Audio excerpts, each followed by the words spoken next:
नमस्कार, मैं हूं कुलदीप कुमार राउत और आप देख रहे हैं फॉरवर्ड न्यूज। आखिरकार बिहार में चल क्या रहा है, क्योंकि एक तरफ प्रधानमंत्री नरेंद्र मोदी जी जाते हैं, हजारों करोड़ों रुपए की सौगात की बात करते हैं, तो वहीं दूसरी तरफ जो पूर्व में उप मुख्यमंत्री रह चुके तेजस्वी यादव जी लगातार उनको टारगेट करते हैं। कहते हैं बिहार में न तो पलायन रुक रहा है, न ही बेरोजगारी का दर रुक रहा है। इसी पर चर्चा करने के लिए हमारे साथ शर्मा जी मौजूद है। आपका बहुत बहुत स्वागत है शर्मा जी। किस तरीके से देखते हैं इस बार बिहार के चुनाव को, क्या अहम मुद्दा होना चाहिए बिहार के लिए? देखिए जी, अहम मुद्दा जो है वही है कि पलायन रोको, रोजगार दो। सही बात है, आज की डेट में हर जगह से आप देखेंगे, अगर पूरे देश की अगर बात करें, हर देश में पूरे जगह जगह पे हर स्टेट में आपको बिहार की लेबर आपको मिल जाएगी, बिहार के वर्कर आपको मिल जाएंगे। वो किस वजह से? क्योंकि बिहार आज भी अपॉर्चुनिटी से खाली है। बिहार में आज भी जो है अवसर नहीं मिलते, लोगों को काम करने के अवसर नहीं मिलते, इसलिए उन्हें अल्टीमेटली कहीं ना कहीं और कहीं जाना पड़ता, कहीं और का रुख करना पड़ता। हमारे दिल्ली में लगभग एवरेज है, कम से कम 2 से 2.5 लाख जो है बिहारवासी दिल्ली में आते हैं हर साल आते हैं। और आने का उनका ऐसा होता है कि 2 लोग वहाँ से आए, आके यहाँ सेटल होते हैं। उसके बाद जब वो कहते हैं हम सेटल हो गए, वहाँ से 2 या 4 को और बुला लेते हैं। और आज की डेट में करीब दिल्ली की 2 करोड़ की आबादी में करीब 1/3 से ज़्यादा आपको पता ही है कि बिहारवासी आ चुके हैं। वो किस वजह से? क्योंकि वहाँ उनको रोजगार नहीं है, वहाँ उनको जो है अपॉर्चुनिटी नहीं है, वहाँ उनको अवसर नहीं है, इसलिए उनका पलायन होता है वहाँ से। बिहार का तकदीर कौन बदलेगा? देखिए, बिहार की तकदीर को वहाँ के लोकल लोग जो हैं और वहाँ की जो सल्तनत है, जो मतलब जिसे कहते हैं वहाँ की सरकार है, उसे ही बदलना पड़ेगा। कोई और तो बदल नहीं सकता। सरकारों को मिलकर काम करना पड़ेगा। बिहारियों में ये कम से कम जो भी, आप गलत ना समझे शब्द को, कि बिहारियों में, क्योंकि बिहारवासी हैं इसलिए तो उनके लिए मतलब जो है अपॉर्चुनिटी पैदा करनी पड़ेगी। उनमें विश्वास जगाना पड़ेगा कि आप बाहर नहीं जाइए, जो कुछ है आपको यहीं मिलेगा। सीधी सी बात है, जब आप वहीं सारी फैसिलिटीज आपको वहाँ दे देंगे तो जाहिर सी बात है पलायन रुकेगा ही रुकेगा। रोजगार मिलेंगे तो पलायन रुकेगा। पीछे जब तेजस्वी यादव मुख्यमंत्री उप मुख्यमंत्री थे, 2.25 लाख नौकरियों का सृजन हुआ। 2.25 लाख लोगों का मतलब है आपने कम से कम 10 लाख लोगों को सीधा रोजगार दे दिया। क्योंकि एक व्यक्ति को भी अगर रोजगार मिल जाता है तो अपने घर में कम से कम 4 या 5 लोगों को तो पाल सकता है। तो जाहिर सी बात है उसके घर से पलायन रुकेगा। लेकिन वो उसमें भी कहा जा रहा था, जो इसमें कहीं ना कहीं तेजस्वी यादव जी क्रेडिट खा गए, लेकिन मुख्यमंत्री तो नीतीश कुमार ही थे, उनके ही कार्यकाल में मिला। नहीं, ये कहा जा रहा है कि तेजस्वी यादव क्रेडिट खा गए, लेकिन तेजस्वी यादव के आप बयानों पे गौर करेंगे तो उन्होंने साफ कहा था कि ये सब मुख्यमंत्री नीतीश कुमार जी की देन है और मैं इसमें सिर्फ माध्यम बना हूँ।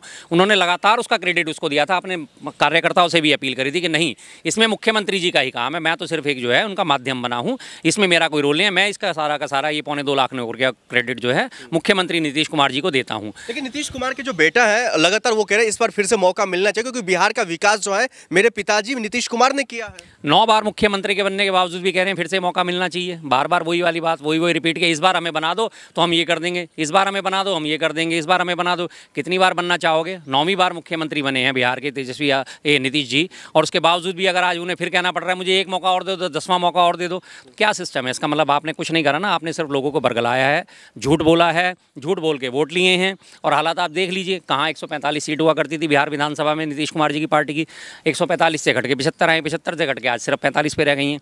ग्राफ उनका गिर रहा है ना, क्यों गिर रहा है? अभी तो कह रहे हैं जातीय जनगणना होने वाले हैं। जी मोदी जी का ऐलान है, क्या कहेंगे? देखिए जी, मोदी जी का ऐलान जो है उस टाइम, जिस टाइम में आया उस टाइम की आप क्रोनोलॉजी समझिए। तमाम देश आज पहलगाम मसले पर जो है देश जवाब मांग रहा है, आप कार्रवाई क्या कर रहे हैं।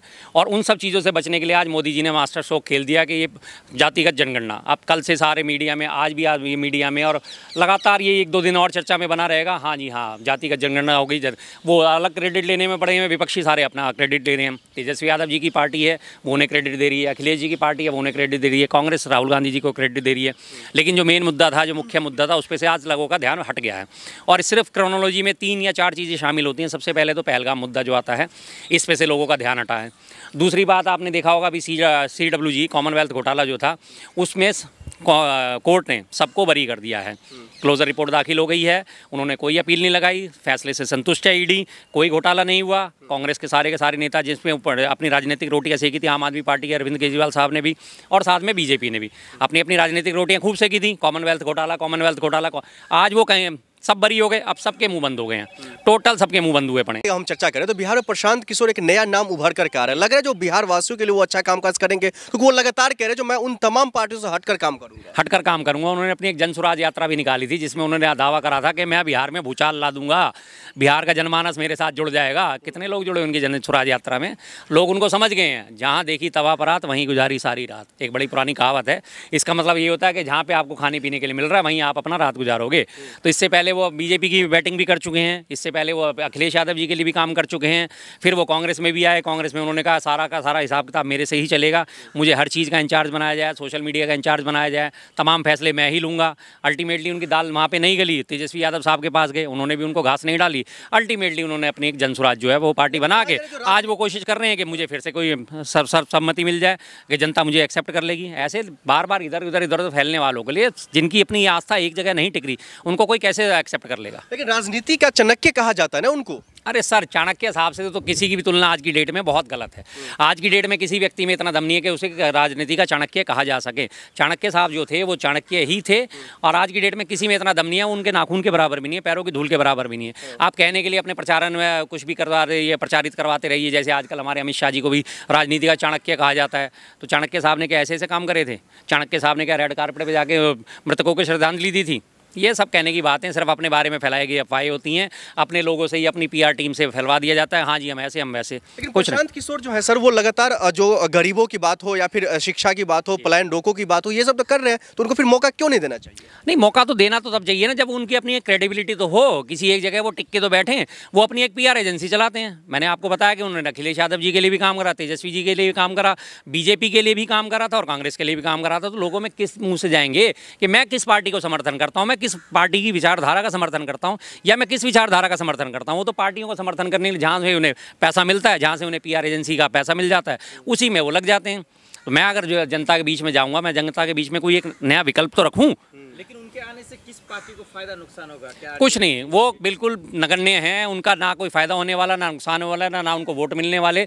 जनसुराज यात्रा में आपने सबने देख ही लिया कि जगह जगह गए, मुखियाओं से मिल रहे हैं, इससे मिल रहे हैं, कहीं कोई उनका कोई जन समर्थन नहीं था। 10, 20, 50 लोग उनके साथ शामिल होते थे, उसके बाद कुछ नहीं, कहीं कोई उनके पैरोकार नहीं मिले, सब ने उन्होंने नकार दिया। जब सबने नकार दिया, अल्टीमेटली वो फिर घूम फिर के वापसी पार्टियों के आसपास मंडरा रहे हैं। भविष्यवाणी किए जा रहे हैं कि कमाल कोई भी कर सकता है भविष्यवाणी, तो हमारे फेकेंद्र शास्त्री साहब भी करते हैं।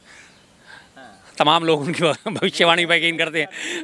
मोदी लहर नहीं चलती जी, इस बार नहीं चलती। उन पर आरोप, प्रशांत किशोर पर आरोप है कि बीजेपी की बी टीम की तरह काम कर रहे हैं और कहीं ना कहीं नीतीश को खत्म कर रहे हैं, और जी लालू पर भी टारगेट है और तेजस्वी पर भी टारगेट। ये बात आपने बिल्कुल सही की जी। नीतीश जी की जो राजनीति है वो तो खत्म हो ही रही है। नीतीश जी के आपने देखा होगा तमाम वीडियोस वायरल हो रही हैं, जिनमें उनकी भावभंगिमाओं का दिखाया जा रहा है कि उन्होंने कैसे बात करी, कैसे नहीं बात करी, और वो किस तरह से बैठ रहे हैं, आधी कुर्सी से लुढ़के जा रहे हैं, जनगण मन हो रहा है और उसके दौरान वो चल दिए हैं, एक महिला को कंधे पकड़ के घुमा रहे हैं। तो आज उनके लिए जो प्रचारित करा जाता है नीतीश कुमार जी के लिए कि इनका मानसिक संतुलन गड़बड़ा चुका है। और ये बात मैं पहले भी कह चुका हूँ, 2-2.5 महीने पहले भी मैंने इस बात को बोला था कि अब आने वाले हर रोज़, हर तीसरे चौथे दिन आपको इस तरह की तमाम वीडियोस देखने को मिलेंगी, जिसमें ये दिखाया जाएगा कि नीतीश कुमार जी का मानसिक संतुलन गड़बड़ाता जा रहा है, या ये कुछ ना कुछ गड़बड़ करने लगे हैं, और नीतीश कुमार जी को बिल्कुल खुड्डे लाइन लगा दिया जाएगा। उन्होंने इस पार्टी का समर्थन करके अपनी ज़िंदगी की सबसे बड़ी भूल करी है। बीजेपी वो पार्टी है जो अमरबेल की तरह होती है। अमरबेल अगर इस पेड़ पर चढ़ जाएगी तो इस पेड़ को खा जाएगी और अमरबेल जिंदा हो जाएगी। तो बीजेपी वही पार्टी है। अपनी सारी सहयोगी पार्टियों को आज देखिए बीजेपी निकल चुकी है। शिरोमणि अकाली दल आपको कहीं नजर आता है? नहीं नजर आएगा। पीडीपी के साथ मिलकर सरकार बनाई थी, आज पीडीपी हमले होते हैं। कैप्टन अमरिंदर सिंह की पार्टी के साथ सरकार बनाने की कोशिश शुरू करी थी, उनके साथ अलायंस करा था पंजाब के चुनावों में। अमरिंदर सिंह साहब को तोड़ के लाए, अलग पार्टी उनकी बनवाई। उसके बाद कहाँ है आज अमरिंदर सिंह साहब? कोई नहीं जानता। तमाम छोटी बड़ी पार्टियां, उनका आ जाता पता ही नहीं है, कोई नहीं जानता। ये इनका पार्टी का खासियत है। ऐसा कोई सगा नहीं जिसे बीजेपी ने ठगा नहीं। नीतीश कुमार जी भी आज उनके जाल में फंस चुके हैं पूरी तरह। उनका कोई वारिस नहीं है, कोई उनका उत्तराधिकारी नहीं है। नीतीश कुमार, बिहार में आपकी बार किसकी सरकार? इंडिया गठबंधन। कैसे? तेजस्वी यादव जी का ग्राफ लगातार बढ़ रहा है, कांग्रेस की स्वीकार्यता वहाँ लगातार बढ़ती जा रही है। और सबसे बड़ी बात, बिहार को हम एक तरफ से अगर नज़रिए से देखें तो उत्तर प्रदेश और बिहार में सबसे ज़्यादा जातिगत बातें होती हैं, मानते हैं इस बात को, क्योंकि महादलितों के आपको याद होगा 85 घर भी जला दिए गए थे, तो वहाँ पे जातिवाद बहुत हावी है। और जातिवाद को तोड़ने के लिए राहुल गांधी जी और तमाम विपक्षी नेताओं ने लगातार जातिगत जनगणना की बात करी थी, जिस पे अल्टीमेटली सरकार ने स्टैंड लिया है, झुक गई है सरकार और इसकी घोषणा कर दी। हालांकि घोषणा करने के बाद भी ये लोग चाहते हैं कि हमें इसका क्रेडिट मिले, लेकिन आज उनके मैं बयान अगर याद करूँ तो कभी हमारे नितिन गडकरी साहब भी कह रहे थे, जो करेगा जातिगत जनगणना की बात उसको पड़ेगी लात। तो हमारे नितिन जी से पूछें साहब किसको लात मारनी है, कहाँ है, बताएंगे आप क्या?